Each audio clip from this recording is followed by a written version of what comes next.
Okay, so I'm picking up where we left off here as far as all of these questions I answered in the lesson video.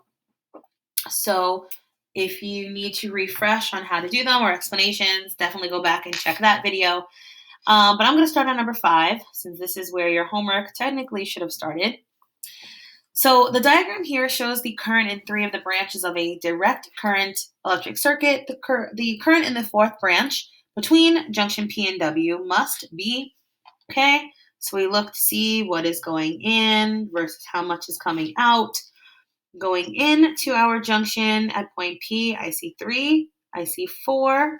So I have 3 plus 4 amperes going in, which is 7 total amperes going in.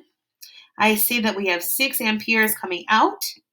The difference between that would be 1 ampere on the outside. So 1 ampere must be going out, going out towards point W. Choice 1. For next, number 6, the diagram shows the current in a segment of a direct current circuit. What is the reading of ammeter A? All right, well, again, all of these are exactly the same as far as the process and how to do them. You look and I say, okay, well, I have 3 amperes going in, 6 amperes going in. So 3 amperes, 6 amperes for a total of 9 amperes going in. We have 4 amperes coming out for a difference of 5 amperes coming out of the junction. For number 7, the diagram shows currents in a segment of an electric circuit. What is the reading on ammeter A? All right, well, first we have 6 amperes going in, 2 amperes going in for a total of 8 amperes. We have 5 amperes coming out. The difference on my outside would be 3 amperes. Next, we move on to number 8. The diagram shows electric currents in conductors that meet at junction P. What are the magnitude and direction of the current in conductor PQ? All right, so if we're looking for PQ, that means that we're looking for this piece right over here. So if we have in versus going out in terms of my currents, I see that I have 4 amperes going in, 3 amperes going in, for a total of 7 amperes going in.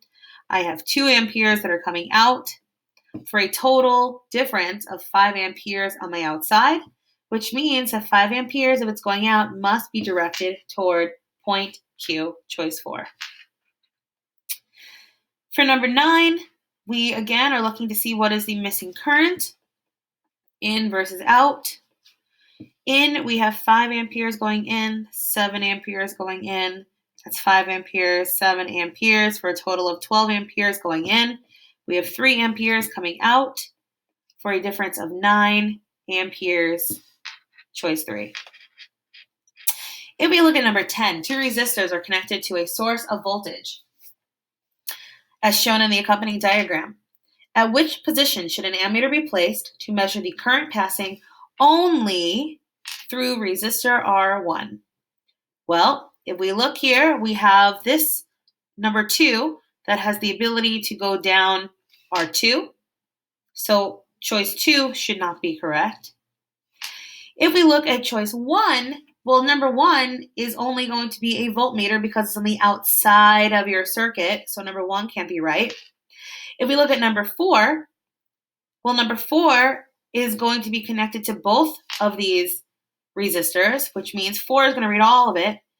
We want the one that's directly associated on the same line as R1. That is choice 3. We did number 11 previously, so now if we just look at number 12, which circuit shows the correct use of meters? So we want to know which one is placed correctly. All right, well, if we look at choice 1 has an ammeter that is placed outside of the circuit. That cannot be true. Choice 2 has a voltmeter that's placed on the same line as a resistor. That can't be true.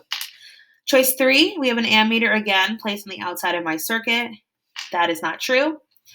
In choice 4, we have a voltmeter on the outside and ammeter on the same line as our battery. Choice 4 is correct. The last page here, or the second part of this, we have a whole bunch of questions with the same exact format here. So let's do these as we go through them. For each one, we're going to figure out what's going in, what's going out. So we have 1.5 amperes going in. We have 0.8 amperes going in. 0.8 amperes going in. And we have 1.6 amperes going in. If we add all of that together, you end up with a total of 3.9 amperes going in, 0 coming out, which means that my answer must be 3.9 amperes on the out side of my junction. If we look at number 2, we have 1.7 amperes going out, 1.7 amperes. We have 2.8 amperes. Oh, no, we don't. What am I? I'm saying one thing and looking at another. We have 2.8 amperes going out as well, for a total of 4.5 amperes out. If we have 0 going in, then that means the missing amount of current must be 4 amperes going in. If we look at number 3, in versus out, we have 1.7 going out amperes. We have 4.8 going out, and we have 2.9 going out, 2.9 amperes. This, if we add them all together, gives us a total of 9.4 amperes going out. If we have 0 going in, then that means that I must be missing 9.4 amperes going into my junction. For number 4, we have 18 amperes going out of my junction. I have 12.5 amperes out of my junction. I have 17.5 amperes going out of my junction. This, if we solve, gives us a total of 48 amperes coming out. If I have 0 going in, then that means what is missing is 48 amperes into my junction. For number 5, here we have 5.5 amperes coming out. We have 8.3 amperes going in. We have 10.7 amperes going in. And we have 2.5 amperes coming out. This gives us 8.3, 0.7, 19 amperes going in, and 8 amperes coming out. That means that I am missing 11 amperes on my outside. So that means that my missing piece must be 11 amperes coming out of my junction. For number 6, in versus out, I look at my junction right here and I see that I have 12.8 amperes coming into my junction. I also see that this piece right here is going to be made up of 1, 2, 3 different values. So I have 1.5 amperes going in, 2.5 amperes, and 3 amperes all going in to that one location. When you add all of this together, you should end up with 19.8 amperes total going in, 0 coming out, which means that I am missing 19.8 amperes coming out of my junction. If we look at number 7, we have in versus out. At this piece, we're looking for this piece right here. So when these two pieces intersect, they together have a combined current of 1 ampere, which means that when I continue on here, I'm continuing on with 1 ampere that's coming from the 0.5 from both of these. So as I intersect in this location, I have 1 ampere going in, 2 amperes coming in, 2 amperes coming in, another 2, to give us a total of 5 amperes. I have nothing coming out, which means that I'm missing 5 amperes out of my junction. For number 8, we look at my junction here. I have 2 amperes coming out.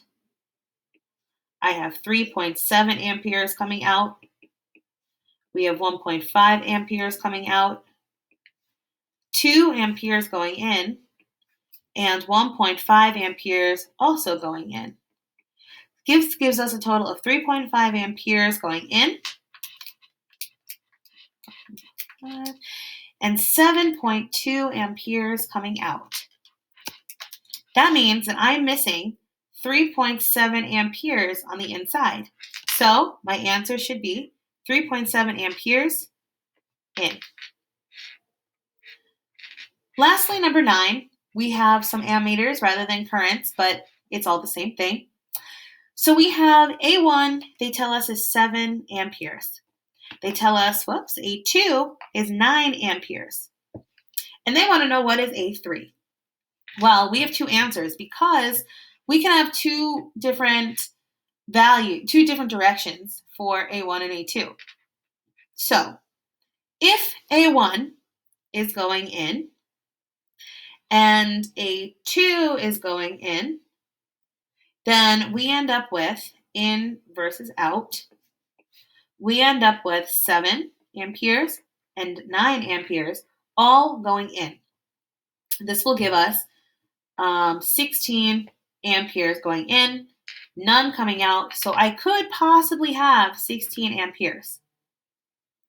Or if I change this up and I say, well, actually, I really have 7 amperes coming in and 9 amperes coming out, well, then I have 7 amperes going in, 9 amperes coming out. I'm missing 2 amperes going in. You may be saying, well, what happens if you have the opposite case? So you have 9 going in and 7 going out. So let's try that. So if we have 9 going in and 7 going out, well then, that would change this a little bit. So we're going to end up having 9 on the inside and 7 on the outside. I'm still missing a difference of 2 amperes. These answers, the 16 and the 2, aren't related to, you don't have to say direction. The 2 would be for either case, depending on what direction A1 and A2 is going to be.